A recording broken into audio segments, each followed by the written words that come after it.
유럽입니다. 스페인이고요. 세비야입니다. 3번 비행기를 타고 27시간이 걸려서 왔습니다. 자, 에스턴 마틴 로고가 붙은 벤츠를 타고 어디론가로 갑니다. Wake me up when this is all over, and take my heart with both of your hands. I've been spending all my days just trying to find a way. 벤티지 세비야 공도시성입니다. 가보자고. 일단 이 멋진 풍경을 감상하시죠. You're on the other side of the table. You just wanna say goodbye. You're not sentimental. A tear falls to the floor. My heart is fragile. Don't notice anymore. You've blocked out the channel. Let's stop the music. 자, 스포츠 모드입니다. 왜 출발부터 스포츠 모드냐고요? 이 차는 노멀 모드가 없으니까요. 지난번 영상에서 이 트랙 위에서의 벤티지의 움직임을 통해 얼마나 이 차량을 개발했던 그 엔지니어들이 이 차의 진심이었는가, 그리고 이 벤티지의 어떤 그 제품 컨셉이 무엇인지를 좀 명확하게 보는 시간이었다면, 자, 이제는 약간 개발자 입장이 아니라 구매자의 입장에서 과연 벤티지 구입할 만한가, 탈 만한가, 기존의 다른 스포츠카나 럭셔리 GT 차량들을 제치고 이 차량이 구매할 만한 가치가 과연 있는가, 이걸 알아보는 시간이죠.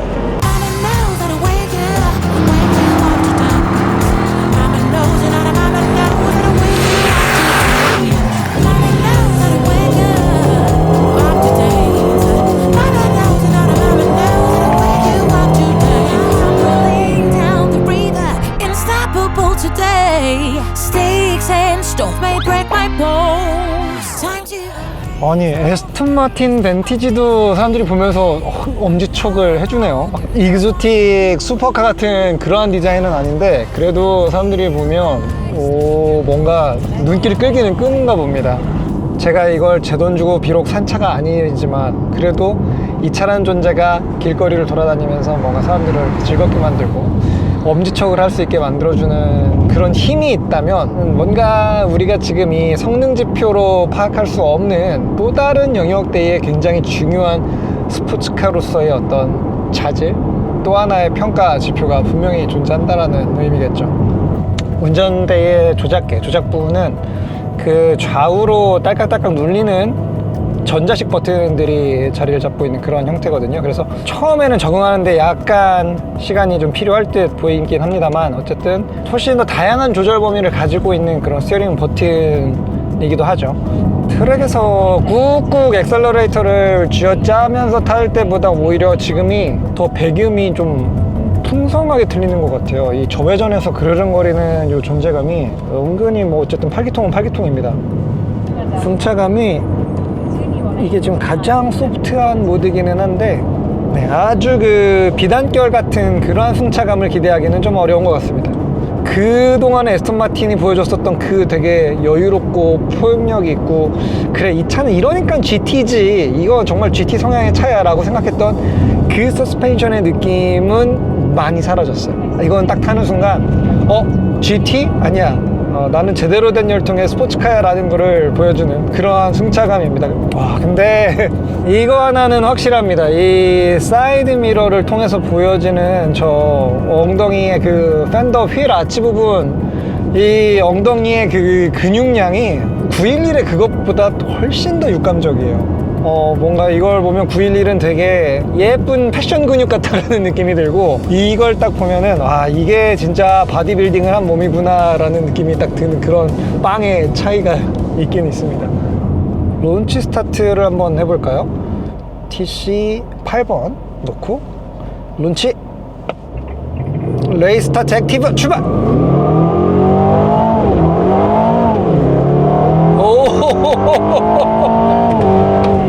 보셨어요? 일단 2단까지 휠스핀을 계속 이어가다가 3단쯤에서 그립을 찾으면서 갑니다. 이거 약간 좀 영국식 아니고 아메리칸 스타일인데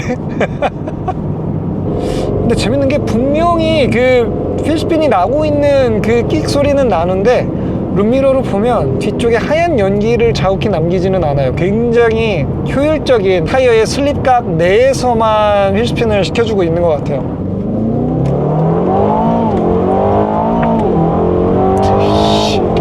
방금 머플러에서 뭐가 터지지 않았어요?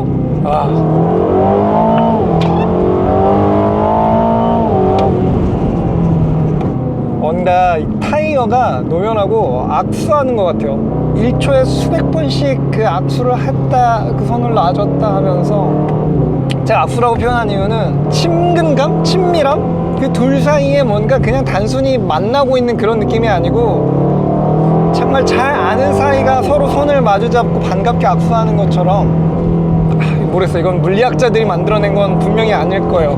그들에게는 이런 감성이 없으니까. 어쨌든 뭔가 이 차에 흐르고 있습니다.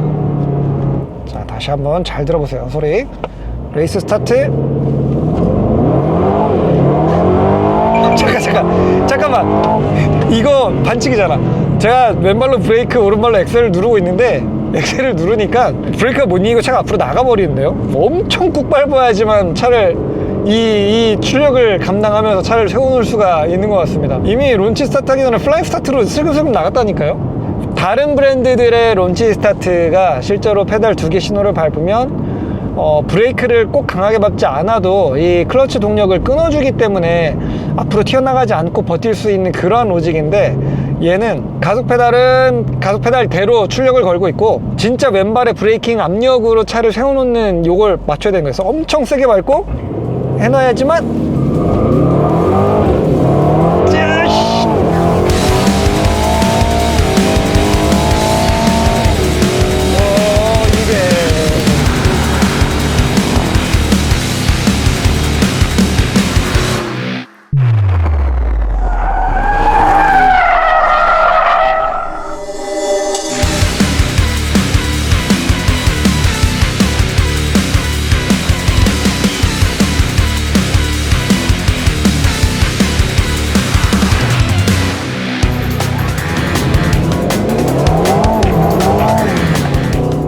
사실 속도계를 보고 있지 않으면 지금 제가 달리고 있는 속도의 한 50에서 60% 정도의 속도감밖에 느껴지지 않아요. 이 벤티지에서 들리는 굉장히 좀 감성 사운드라고 할까요? 뭔지 정확히는 모르겠는데, 스로틀을 진짜 약하게 밟으면서 쭉 가속할 때 뭔가 그 슈퍼차저의 작동 같이 아주 하이피치로 작은 볼륨으로 잉 하는 이 소리, 이게 뒤쪽에서 나거든요. RPM에 연동해서 소리가 커지고 작아지고 하는데, 이 지금 트랜스미션이 사실 이게 트랜스레스 방식이라서 엔진은 최대한 뒤로 밀고 변속기를 뒤쪽으로 뺐습니다. 뒤쪽에는 디프, 이디프 쪽이랑 거의 붙어있는 형태로 이 밑에 미션이 자리하고 있는데, 그 뭔가 그쪽에 이 입력축에서 들리는 소리 같아요. 약간 이쪽에서 들리고 있거든요. 근데 이게 약간 그 레이스카의 그 소리랑 조금 비슷한 피치여서 이게 소리가 크지는 않은데 은근히 뭔가 멋진 느낌을 좀 내주고 있어요.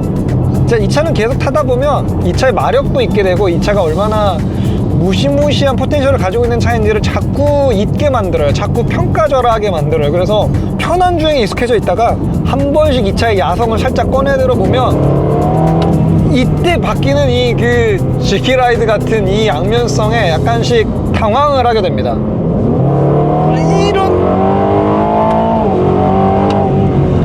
여러분들, 이건 정말 독특한 느낌이에요. 이렇게 노면이 살짝 범피한 그런 상황에서는 속도가 올라가니까 정말 차가 약간 하늘로 위로 올라가는 느낌이 들어요. 뭔가 도로와의 연결이 살짝 희미해지지만 요철들에 대한 그 영향들을 거의 받지 않으면서 노면이 어떻게 생겼든 나는 그냥 내 갈 길 간다라는 느낌으로 뭔가 자기 부상해서 가는 것 같은 그런 느낌으로 바뀝니다. 트랙에서는 못 느꼈던 약간 이게 뭐지?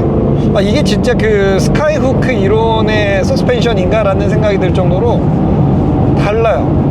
낭창낭창하다고 해야 되나? 뭔가 이게 딱 뿌리가 박힌 것 같은 그런 느낌으로 달리는 느낌이 아니거든요.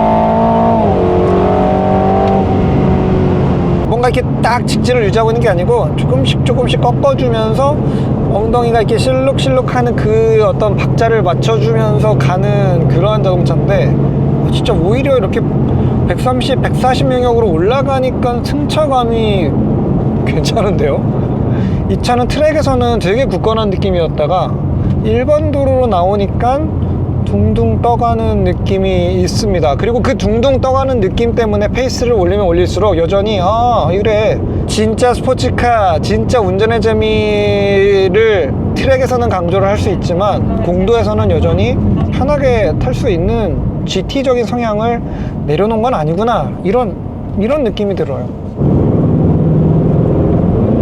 어우 씨, 토크가 미쳤네. Always fucking around. Ain't got a clue how to claim a virtue. American playboy, should've hit the brakes. American playboy, you've been 여전히 언제라도 커플되어 있는 음료에 손을 뻗어서 마실 수 있는 그런 여유로움이 존재하고, 혼자 타는 것보다는 옆에 내가 아끼는 사람을 같이 태우고 드라이브하는 그 시간이 좀 더 만족감이 클 것 같은 뭔가 그런 분위기들이 여전히 에스턴 마틴만의 그 느낌들이 존재해요. 맥라렌이나 페라리는 사실 누굴 태우기 위한 차가 아니라 약간 나만을 위한 이기적인 자동차 같은 그런 느낌들이 강하잖아요. 뭔가 코너에 들어가면 이거 이 차 돌 수 있나? 이거 뭐 왠지 못 돌 것 같은데, 속도를 더 줄여야 될 것 같은데 하는데, 그때 운전대를 딱 꺾어보면 한참 남아있다라는 거를 알려주면서 약간 뒤통수를 좀 칩니다. 근데 이 감각도 되게 중요한 거긴 하거든요. 내가 지금 여기를 잘 갈 수 있나 없나를 이렇게 잘 알아볼 수 있는 그 느낌, 그것도 되게 중요한 어떤 운전 정보인데, 에스턴 마틴은 약간 그걸 좀 평가절하하고 있어요. 야, 속도 줄여야 돼. 이 차는 무거운 차야. 너 여기 이렇게 들어가면은 안 돼. 브레이크에 뭔가 본능적으로 발이 가게끔 만들어요. 하지만 브레이크로 가지 않아도 충분히 돌아 나갈 수 있었던 능력을 가지고 있었던 거죠. 그러니까 에스턴 마틴은 의외로 사고가 잘 나지 않는 스포츠카일 수도 있어요. 반대의 경우도 있거든요. 운전자가 자기가 가진 능력보다 더 오버페이스로 달리게 만드는 그런 스포츠카들도 있어요. 그러놓고 결정적인 순간에 배신을 하는, 뒤통수를 때리는 그러한 스포츠카들도 있는데, 에스턴 마틴은 오히려 그 반대인 거죠. 약간 모범 운전을 하게 만들어주는 신사다운 차? 길이 열렸습니다.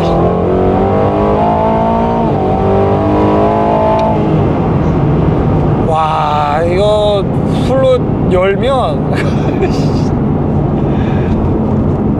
소리가 어마어마하네요. 네, 지금 약 10km 정도 가까이 주행을 하면서 연비가 13km까지 올라왔어.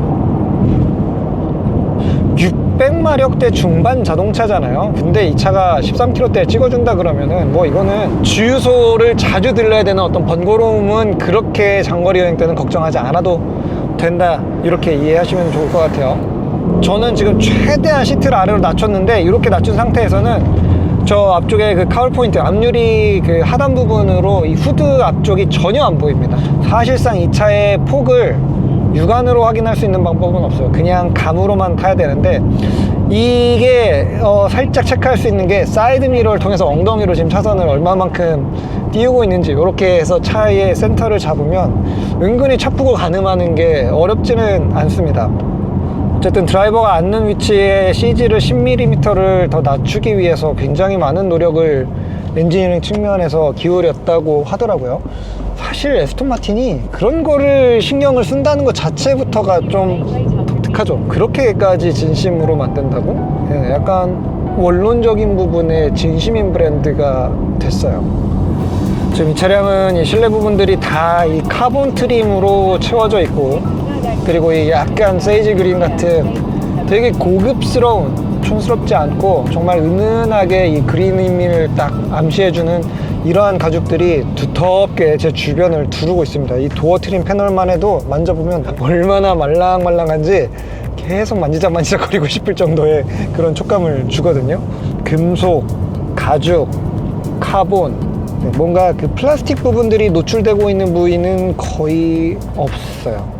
그래서 확실히 에스턴 마틴은 여전히 벤티지가 주행 성능 면에서는 정말 시리어스하게 만든 프론트 미드십의 FR 스포츠카를 표방하고 있는데, 그렇다고 해서 어떤 주행의 안락성, 이 실내 캐빈에서 오는 그 에스턴 마틴의 원래 그 잘해왔던 그 부분들을 타협한 부분들은 정말 하나도 없는 것 같습니다.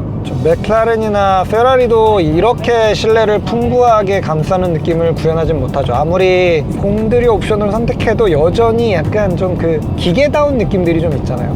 근데 확실히 에스턴 마틴은 그런 기계다운 느낌이라기보다는 어떤 공간의 느낌을 더 잘 추구하고 있는 것 같습니다. 조종석의 느낌보다는 아주 타이트하게 설계된 안마의자 같은 느낌이라고 해야 되나?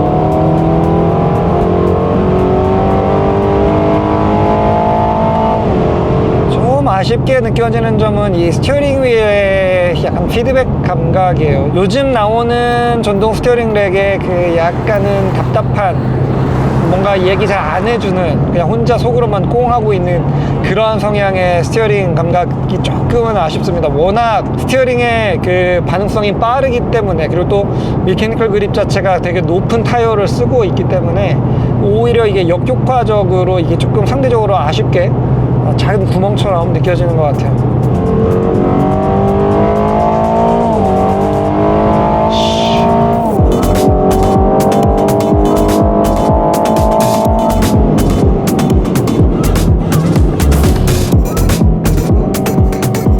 웻 모드를 써보고 있는데요. 웻 모드를 쓰게 되면 스로틀 반응이 둔해지고 뭔가 뒷바퀴에 스핀이 적게 나게끔 해주는 그런 안전 모드가 생각되겠지만, 여전히 매트 모드에서도 엄청난 토크가 느껴집니다. 이걸 웻 모드에서 끝까지 밟으면 100% 돌 것 같은데요. 비가 젖었을 때 레이스해야 되는 그 상황에 맞는 약간 반응성을 보여주고 있는 것 같아요. 여러분들에게 무서울 수 있습니다. 초반부의 스로틀 페달의 반응은 약간 부드럽게는 되어 있는데, 절반 이상 궤도하게 되면은 가차없이 그냥 최대 토크를 이끌어내는 것 같아요.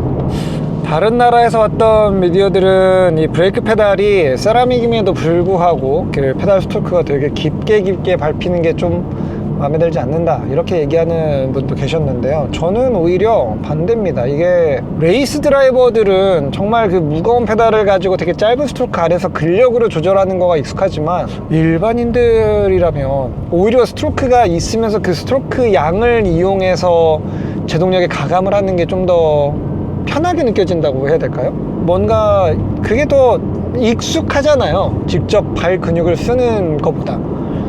우리 지금 뭐 시동 꺼졌을 때도 브레이크 딱딱해지면은 그 브레이크가 안 되는 줄 알고 브레이크 밟는 거를 좀 밟아보다가 차가 안 멈춘다고 착각하고 안 밟는데, 사실 거기서 진짜 세게 밟으면 스트로크가 움직이면서 차가 서거든요.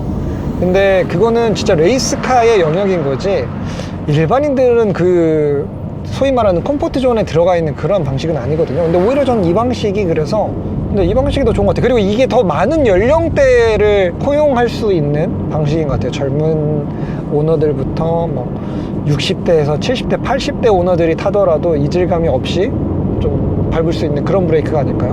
물론 레이스카로 간다고 한다면 뭐 이거는 좀 튜닝을 할 필요가 있겠죠. 자, 이 차를 지금 비교군으로 놓을 수 있는 차 뭐가 있을지 한번 곰곰이 생각해보죠. 일단 같은 영국 브랜드라고 할 수 있는 맥클라렌에는 이런 컨셉에 대응할 수 있는 라인업이 딱 보이지는 않습니다. 굳이 꼽자면 아투라 정도인데, 아투라도 사실 이 차에 비하면, 그쵸, 그 차는 여전히 달리기 머신 쪽에 굉장히 집중되어 있는 그러한 느낌의 자동차입니다. 사실 컨셉트 면에서는 아투라랑 이 벤티지랑은 사실은 같은 매치는 아닙니다. 전혀 추구하는 바가 다르거든요. 람보르기니 없죠. 벤티지 같은 성향의 자동차는 없다고 봐야 됩니다. 우라칸은 이제 너무 테크니카나 STO 같이 하드코어화 됐고, 레브엘톤은 사실 뭐 급이 전혀 다른 모델이기 때문에 그렇죠. 뭐가 있나요? 포르쉐는 결국에는 컴포트함과 럭셔리한 어떤 실내 공간들, 경쟁선상의 그나마 4람페 중에서는 911 터보가 가장 가까운 부분이긴 할 텐데요. 사실 근데 이렇게 둘을 딱 놓고 보면 911 터보는 벤티지에 비하면 참 온순한 동물 같아요. 벤티지는 여전히 맹수과에 속하는, 뭔가 좀 정장을 입은 맹수 같은 그러한 느낌들이 확실하게 존재하거든요. 그래도 이 프론트 미드십이 주는 그 이 특유의 어떤 섹시한 비례, 아주 낮은 이 루프, 굉장히 큰 휠 아치, 이런 부분들은 벤티지가 좀 더 존재감 면에서는 확실히 한 수 위인 것 같습니다. 페라리에서는 컨셉트가 겹치는 모델이 있죠. 296이요? 아니요, 로마죠. 로마가 사실 이 벤티지랑 굉장히 비슷한 컨셉의 자동차입니다. 기본적으로 성능은 깔고 있지만 그보다는 뭔가 우아한 미적인 요소들과 고급스러움과 그리고 약간의 편안함, 이런 부분들을 같이 추구하고 있는 건데, 사실 근데 로마는 드라이버스 카라고 부를 수 있느냐 하면 솔직히 저는 로마는 거기에 해당되지 않는다고 생각해요. 하지만 벤티지가 드라이버스 카냐 물어본다면 당연히 예스죠. 정말 100번 예스입니다. 그러니까 포르쉐 911 터보 정도를 제외하면 사실 벤티지는 진짜 적수가 없는 그러한 아주 독특한 마켓 포지셔닝을 가지고 있는 거죠. 그리고 이런 차를 원하는 사람들이 분명히 있을 겁니다. 벤티지가 생각보다 경쟁군이 그렇게 많지 않은 그러한 어떤 캐릭터를 가지고서 되게 좀 유니크한 시장을 만들어가고 있는 자동차인 것도 사실이에요. 고급스러움과 스포티함과 재미, 이 세 가지를 적절하게 높은 수준에서 잘 버무리고 있는 그러한 대안이 생각보다 시장에 많지가 않다는 거죠. 이런 부분들이 2024년 정말 이 에스턴 마틴이라고 하는 브랜드를 한번 새롭게 좀 냉철하게 이 브랜드를 재평가해봐야 되는 그러한 이유가 아닐까 싶습니다. 새로운 벤티지 변화, 일단 생각이 좀 많아지는 정말 그 제품 컨셉의 큰 변화인데, 굉장히 오랜 시간 타보니까 아주 수긍이 잘 됩니다. 이제 벤티지와 위에 있는 DB12나 DBS가 각각이 해줘야 되는 그 역할 분담이 비로소 확연하게 나눠진 것 같은 그런 느낌이에요. 진짜 고급스럽고 GT 같은 느낌들은 형님들에게 넘기고, 원래 작고 가볍고 빠릿빠릿한 막내가 해줘야 되는 그러한 다이나믹한 느낌들은 벤티지를 통해서 확실하게 보여주겠다라는 선언인 거죠. 승차감으로 비교한다면 사실 911 터보보다 좀 더 스파르타한 감각이 있어요. 뭔가 911 터보랑 GT3랑 그 둘의 중간쯤에 포지셔닝 되어 있는 그러한 승차감입니다. 저는 단단하고 딱딱한 차 별로 안 좋아하거든요. 여러 번 얘기했지만 레이스카도 저는 최대한 소프트한 셋업으로 타는 스타일입니다. 그런데 단순히 어떤 그 스포티한 필링만을 위해서 댐퍼나 하체를 단단하게 조여놓는 그러한 세팅은 사실은 득보다는 실이 많다고 생각하기 때문에, 승차감이 좋은 스포츠카가 저는 곧 코너링, 공도의 강자, 이런 공식 또한 어느 정도 성립한다고 생각하거든요. 근데 와, 이게 그냥 벤티지잖아요. 벤티지에 뭔가 더 추가적인 고성능 버전이나 가지치기 모델들이 나중에 나올 수도 있는데, 와, 얘가 이렇게 벌써부터 기압이 잔뜩 들어가 있으면 나중에 나오는 모델들은 도대체 어떤 모델들을 보여주려고 하는 걸까요?